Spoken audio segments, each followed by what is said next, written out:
whether I'm wrong. What could you do with me on Image Productions for singing? It'll be a quick session, like, don't. No, you have a great timbre in your voice, so there's a lot of timbre. Yeah, exactly. Oh, get out of the way. On my head. Exactly.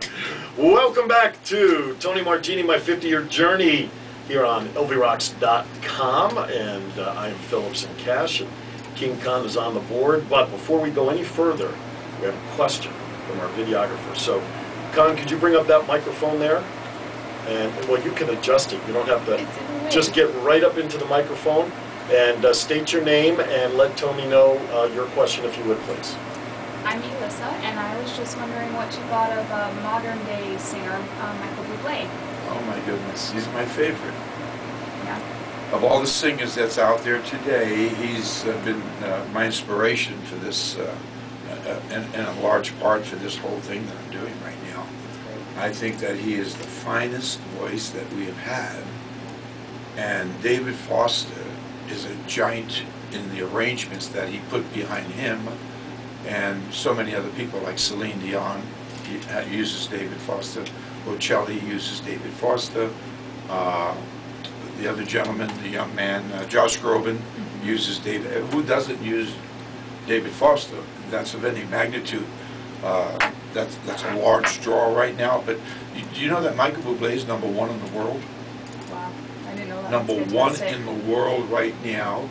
He had a bomb on the Prefer Blondes motion picture soundtrack, and it wasn't the voice. It was whoever wrote the lyrics. I'm just very blunt with my observations. With your assessment. And then then David said, relax, relax, everything's fine. And then David started picking out the music with him and this Latin gentleman who was arranging with him. I'm sorry, I forget his name.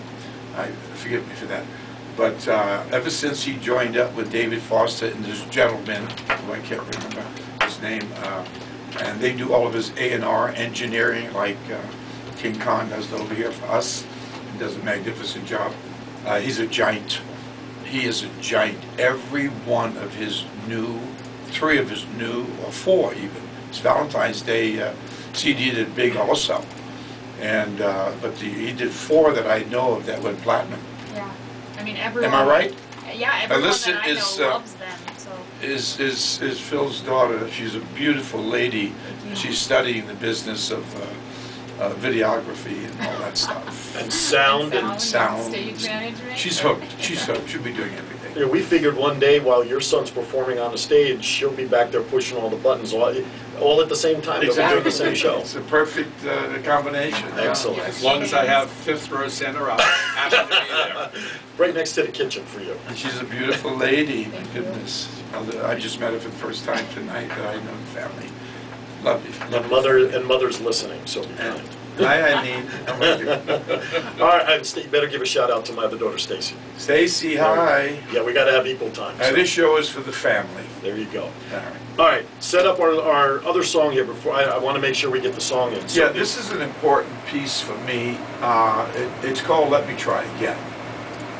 In 1969, when Frank made his comeback, it's ironic that this "Let Me Try Again" would be just the complete opposite of "My Way," because "My Way" was for the ending of his career, and this was for the returning of his career.